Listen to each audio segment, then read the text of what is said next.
Any sum up, Adam? We'll take the win and we'll move on. I thought Hawthorn played with plenty of spirit and at stages really troubled us with their field position. But overall, I think we probably had more bang for buck when we went forward, and some of our talent shone through as well, with Nick having another reasonably good game, and our forwards looked really dangerous and our backs held us up pretty well for the most part, although I reckon we conceded some pretty basic goals, but that's taking away a bit from Hawthorn, so they actually play with real spirit.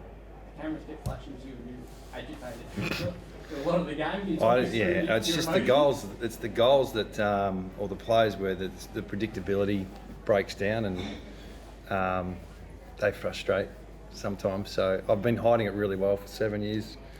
So I'm assuming today there was a couple of instances where perhaps didn't hide it too well. But it's frustrating. Every coach goes through it. Adam, Jack Red was getting a lot of work done high up in his left leg and then had ice on. Is that the quad again? No, a bit of an adductor. We've got a few injuries. So, Elliot Yeo looks like he's going to be out for a few weeks with a groin issue. Nathan Vardy had an issue today in the scrimmage. He might be out for most of the season.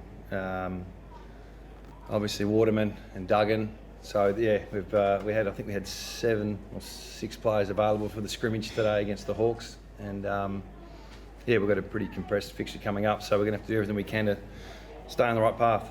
What's Vardy done? It's a corky that just bled really bad. So what do you call that? Compartment syndrome. So he's in the hospital at the moment. Any idea on the severity of Jack's injury?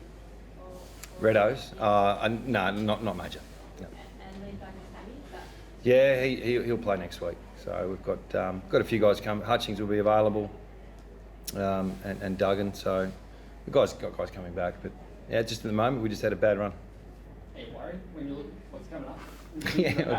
Well, it's at the moment all we can worry about is next week. So we've got the Giants. We get to play in front of our crowd again. Once again, we've really appreciated. We're going to miss them when we travel. But we've got to get take on the Giants, and we'll worry about that compressed fixture and all that's in front of us later on. Just on me and Ryan today, those 3 big marks. Yeah, great. Yeah, he's been a little bit off. Obviously, he had some some issues he's been dealing with personally, and hamstring tightness and.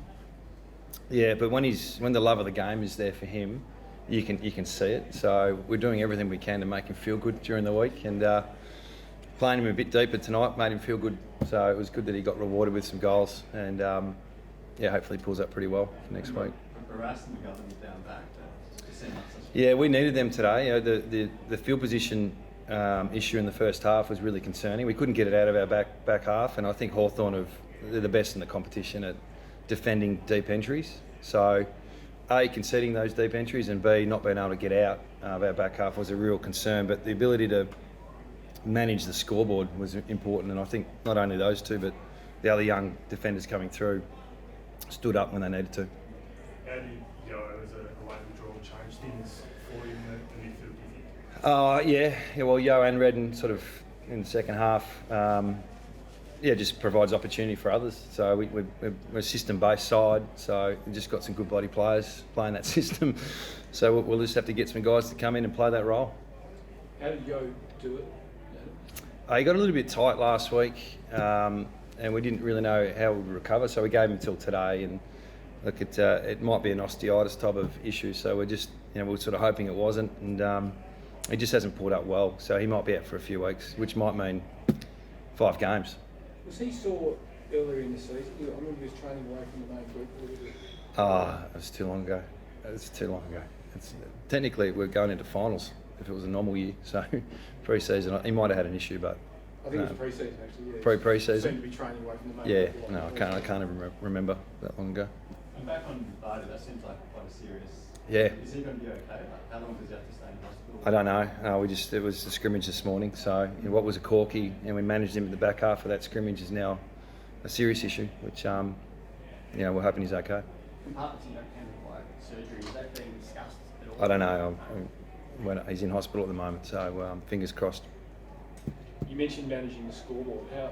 How much of a luxury is it to have that potent forward line, and you keep You know, like I think you put 3 goals on them in 6 minutes after half time. Yeah. It was almost everything they did from there was almost repairing that damage as opposed to closing the gap and threatening the end. Yep, you're spot on. I mean, the ability for our players to go to another level, I think's, you know, we need that. I'd like to start with it and finish with it, but I'm not sure if we can get to that level all the time. But that's our expectation, that's our desire. So the identity of our side, I think, is pretty solid now. It's taken us a while to get to where we want to be, but our work's not done. I don't think we had a perfect game today. I think Hawthorn played with plenty of spirit, defended really well, and you know, we perhaps took our opportunities more than they did.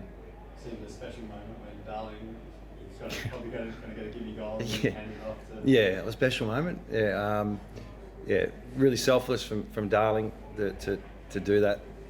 Not sure if I really wanted that to happen, but for him to kick the goal, I thought Reedy put on some really good pressure throughout the night. It's great when a forward debuts, because if they have any impact in the front half, you know, everyone gets involved. So yeah, really pleased he got his first game under his belt. He ran out of legs in the last quarter, but yeah, there's something there, isn't there, that we think a mature age body. We're light on for high half forwards at the moment with Rioli and Venables not being available, and Jones, he's out for the season as well. We need these guys to step up, play their role. Shep hitting the scoreboard 2 weeks No, I'm not going to hear the end of that. Shep, yeah, he was nominated himself for goal of the year last week, so I'm not quite sure if that's going to happen this week. But I gave him no chance to kick that goal. I thought the pressure would get to him, so he proved me wrong. And you're not in a bad spot at the moment, 7 in a row and in the top 4. An important percentage this year. It cost you last year top 4 spot, and Yeah. it's not too bad this year. Is there something that you can do something about? Percentage? Yeah. Oh, well, there is. Look, we just want to win. So, you know, getting some games where you get some good wins is great, but it feels like because the score's lower, the percentage is easy to elevate and drop. So having a blowout game like we did in the first 3 rounds after the break really hurt us. So I think most of our wins have been around the 20 to 30 point mark, which I don't know what that's like in a normal season, but we'll take it, that's for sure. How important is Jamie Cripps? Past month, he's hit the scoreboard 4 weeks in a row now after being a bit quiet earlier in the season. Yeah, he plays an important role, so we don't judge him on the scoreboard. We need him to hit the scoreboard, but we don't. That's a bonus. So what he does off the ball, the high half forward role is almost the hardest in the comp now. A lot of them are playing specific roles and, you know, trying to get on the end of it, but they're trying to help out in attack, defence, stoppages, dealing with an extra, all those things that Cripper's been doing for a few years. So he's one of the best at it, I would have thought.